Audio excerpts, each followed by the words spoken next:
Le Seigneur soit avec vous. Évangile de Jésus-Christ selon saint Marc.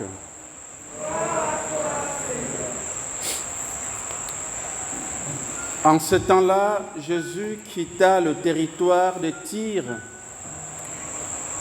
En passant par Sidon, il prit la direction de la mer de Galilée et alla en plein territoire de la Décapole.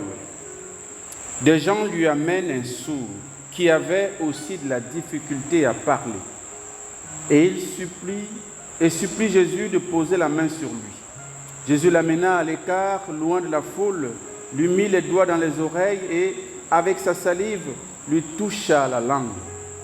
Puis, les yeux levés au ciel, il soupira et lui dit « Ephata », c'est-à-dire « Ouvre-toi ». Ses oreilles s'ouvrirent, sa langue se délia et il parlait correctement. Alors Jésus leur ordonna de n'en rien dire à personne, mais plus il leur donnait cet ordre, plus ceux-ci le proclamaient. Extrêmement frappé, il disait « Il a bien fait toutes choses. Il fait entendre les sourds et parler les muets. » Acclamons la parole de Dieu. Seigneur Jésus.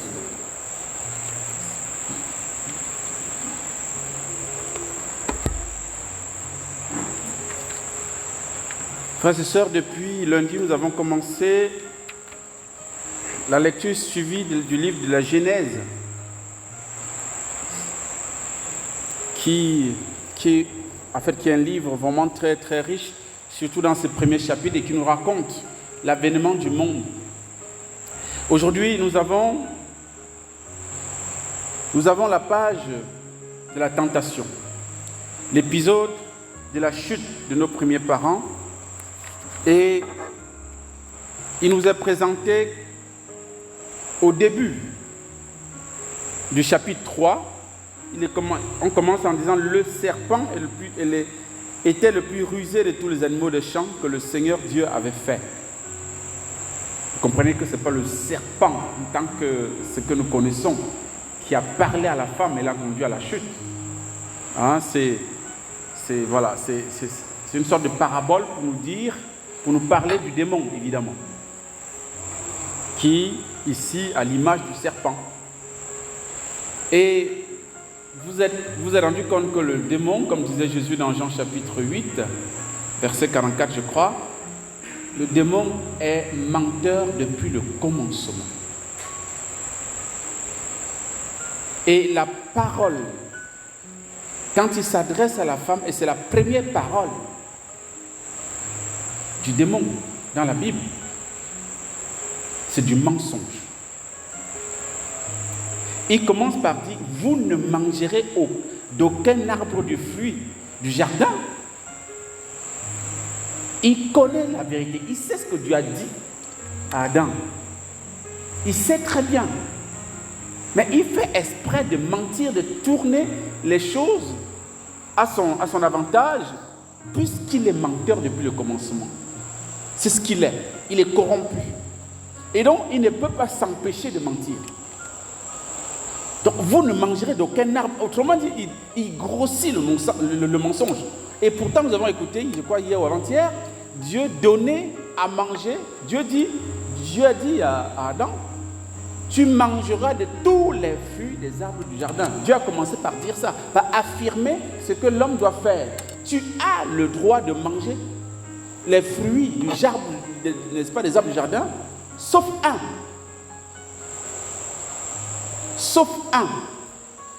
Mais le démon présente les choses autrement. Donc il est vraiment dit que vous n'allez manger aucun fruit. Ah non, mais attends, c'est pas possible. Et, frères et sœurs, la femme a rectifié. Elle a rectifié la chose en disant non. Nous, elle ne dit pas du tout, non, attends, je me trompe du passage.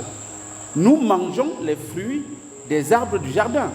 Mais le fruit de l'arbre qui est au milieu du jardin, Dieu a dit, vous n'en mangerez pas, vous n'y toucherez pas, sinon vous mourrez. En fait, le démon connaissait ça.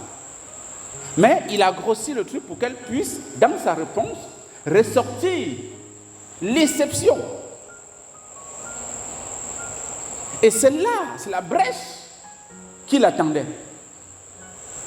Et il va s'appuyer dessus, il ne va pas se reconnaître. Parce que normalement, s'il était quelqu'un qui voulait le bien, il aurait pu dire, ah d'accord, je m'étais trompé. Donc normalement, vous avez quand même le droit de manger la plupart, en fait, sinon presque tout, les fruits, n'est-ce pas, des arbres du jardin, sauf un. Non, il ne dit pas ça. Il dit, mais justement, cette exception-là, l'arbre qui vous empêche de manger la main, c'est même ça l'arbre qu'il faut manger. C'est ça même. C'est l'interdit qu'il faut enfreindre, qu'il ne faut pas tenir compte, justement. Vous voyez la malice du démon.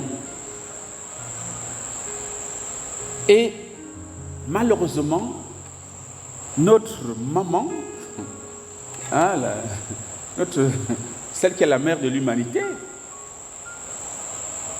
elle va changer. Elle va changer de perception.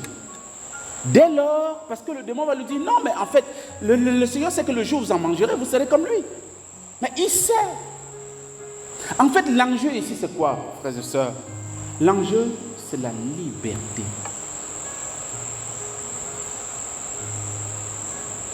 Dieu a créé l'homme libre. Parce qu'il a fait l'homme à son image et sa ressemblance, évidemment. C'est pourquoi l'homme est libre. Donc l'homme est capable de choisir. Il n'y a de liberté que lorsqu'on a la capacité de choisir. Sinon, il n'y a pas de liberté, on est contraint. D'accord? Or, donc l'enjeu ici, c'est la liberté. Dieu a dit, tu es une créature. Même si j'étais créé à mon image et à ma ressemblance, tu n'es pas Dieu. Tu n'es pas le créateur, tu es la créature. Et donc, je te crée à mon image et à ma ressemblance, donc tu as quelque chose de moi. Tu as la capacité de penser, tu as la capacité d'aimer, tu as la capacité... En fait, tu es libre. Tu as la capacité de choisir. Et il va donner donc à l'homme la liberté de manger, de faire tout, sauf de faire une chose. Et cette chose, c'est de désobéir à la parole de Dieu. C'est tout. Le démon va dire non, mais c'est pas possible. Pourquoi il limite votre liberté? Mais non, mais c'est justement ça qu'il faut faire. C'est-à-dire il faut aller à l'encontre de ce qu'il vous demande. Il faut désobéir. Un prêtre disait, et je suis d'accord avec lui, en fait, bon, dans un certain sens, il disait, la plus grande folie de Dieu, c'est d'avoir créé l'homme libre. L'homme est capable de se damner, de choisir d'aller en enfer. Dieu ne peut rien. La preuve, c'est que chaque jour, nous expérimentons cela. Hein? Nous faisons des choses qui sont contraires. Nous savons bien que ça, ce n'est pas conforme à notre dignité d'enfant de Dieu, mais nous le faisons quand même. Dieu ne va pas venir nous forcer à ne pas le faire, non. Il nous a créés libres. C'est l'usage de la liberté qui nous permet d'être dans le camp de Dieu ou de ne pas l'être. Et c'est parce que nous avons cette capacité de choisir, cette capacité de choix, cette liberté, que notre amour pour Dieu est vrai ou pas vrai, est libre ou pas. Dieu ne va jamais nous ordonner ou bien alors nous obliger à l'aimer. Je pense que, même si on en voit souvent, on dit à quelqu'un, je t'oblige de m'aimer, c'est quand même gros. D'accord? Bon, c'est vrai qu'il y a des gens qui se permettent parfois des folies comme ça, mais voilà, c'est contradictoire. C'est-à-dire que tu ne respectes plus l'autre. Tu ne respectes plus le choix de l'autre, la liberté de l'autre. Et Dieu nous a voulu, et c'est même pour cette façon qu'on aurait pu dire, mais pourquoi Dieu a mis dans le jardin l'arbre de la connaissance du bien et du mal? Pourquoi il a mis ça quand même? Mais justement, s'il ne mettait pas, l'homme devait être obligé de faire uniquement ce que Dieu veut. Il n'aura plus de choix. Il n'aura plus la capacité de choisir. Mais Dieu permet à l'homme de choisir librement d'être fidèle à sa parole ou de ne pas l'être. à ses risques et périls. Et non pas que Dieu n'a pas dit. Dieu a dit que si le jour où tu vas désobéir, tu vas choisir autre chose que ce que je te propose, ce que ma parole te propose, la conséquence c'est la mort. Ce n'est pas que Dieu n'a pas caché. Dieu a tout dit à l'homme. Il a tout révélé. Pour dire, le jour où tu vas te tromper, malheureusement, le piège c'est la mort. Donc ne le fais pas. Le démon dit non, fais-le. Puisque lui, il a été rebelle. Donc il veut des candidats. Il a besoin des disciples. Et on se fait avoir. Frères et sœurs, le Seigneur Jésus est venu nous libérer. Le Seigneur Jésus est venu, il s'est incarné pour nous donner de retrouver notre place dans le cœur du Père. Il va dire à ces sourds-muets, Ephata, ouvre-toi, en touchant ses oreilles, en touchant sa langue. Frères et sœurs, ouvrons-nous. La parole du Christ a ouvert les oreilles de cet homme, a délié sa langue. La parole de Dieu, c'est notre liberté. Il lui a rendu la liberté de parler et d'entendre, surtout d'entendre et de parler. Le Seigneur veut que nous nous ouvrons à sa parole, que nous soyons dociles à sa parole, non seulement pour l'entendre, mais aussi pour la proclamer. Ce sourd-muet va, lorsqu'il va découvrir qu'il parle et tout ça, il va témoigner partout des merveilles que le Seigneur a accomplies pour lui, de manière que Jésus ne pouvait plus se cacher. Faisons pareil parce que le Seigneur nous a visités un jour. Et engageons-nous au cours de cette Eucharistie avec le secours de sa grâce de marcher suivant ses voies. Dieu ne peut pas nous tromper. Même si parfois sa parole paraît très haute, c'est pour notre bien, c'est pour notre nation, parce qu'il vise l'essentiel, il vise le bonheur pour nous. Il ne vise pas l'à peu près pour nous. Donc décidons-nous de lui obéir et en demandant sa grâce, d'être à la hauteur chaque jour de l'obéissance qu'il nous réclame. Amen.